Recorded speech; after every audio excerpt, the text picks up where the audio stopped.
O ano? Nagulat kayo, no? Akala nyo kaya ako, no? Ngongo kaya ako. Yung naunang kandidata, dahil sa mukha mo, nauso ang salitang putang ina mo. Pinapatay na lahat ng adik sa Pilipinas. Kaya kay candidate number 5, putang ina ka, sumuko ka na. By the way, my name is Miyuki, Kaneki, Anamiki, Sakuraki, Tamagoki, Anukan, and again. On the way from USA.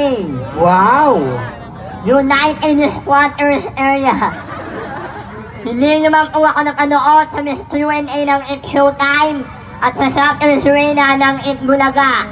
Makakanood nyo naman po ako sa Channel 23, Animal Planet. Kamay-kamay po na yung palakpakan at siyawan. Ako po si Jason Bugjong Ortin. Ako po ang sekretary ng barangay nyo.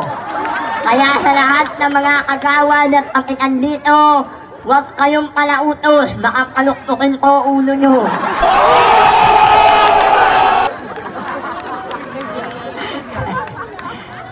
Awa ng awa to. Nakila mo.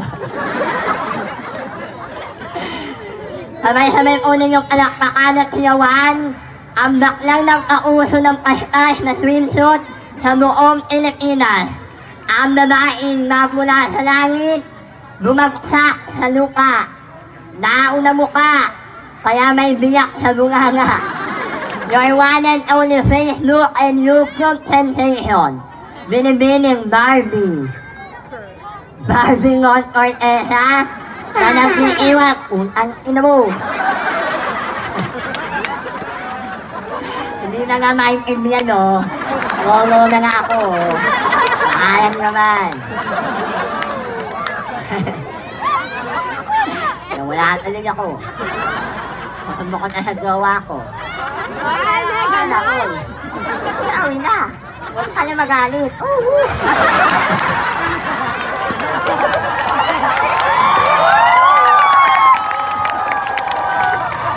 Sabay-sabay ko na yung kakakaan binibining Barbie Ngon Cortesa na nag-iiwan sa inyo ng isang katotohanang kataga na dito sa mundo, marami pong mga mata ang mapanlait at mapanukso. Kasi kapag makakakita sila ng bakla, ang lagi nilang sinasabi kami daw po ay salot sa lipunan. Mahirap po ang magpakatao kung hindi ka po tunay na tao. Tama. Mahirap po ang magpakababae kung hindi ka po tunay na babae. Tama. Mahirap din po ang magpakalalaki kung hindi ka po tunay na lalaki. Tama. Ngunit, mas mahirap mabuhay sa mundo yung pinanganak kang tomboy pero princess ang pangalan mo.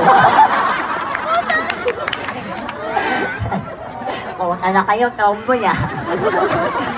Para sa lahat ng mga kalalakihan, ang kakapal na mukha nyo, bibigyan na nga namin kayo ng 500 piso. Gusto nyo ka, 10,000.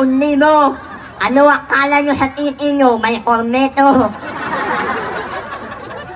At sabi ni candidate number 5, gumamit kayo ng feminine wash na Joy. Huwag kayong maniniwala. Alam nyo kung anong gagamitin nyo? Gumamit kayo ng Red Horse. Malakas ang tama pero hindi wasak. Maraming salamat po.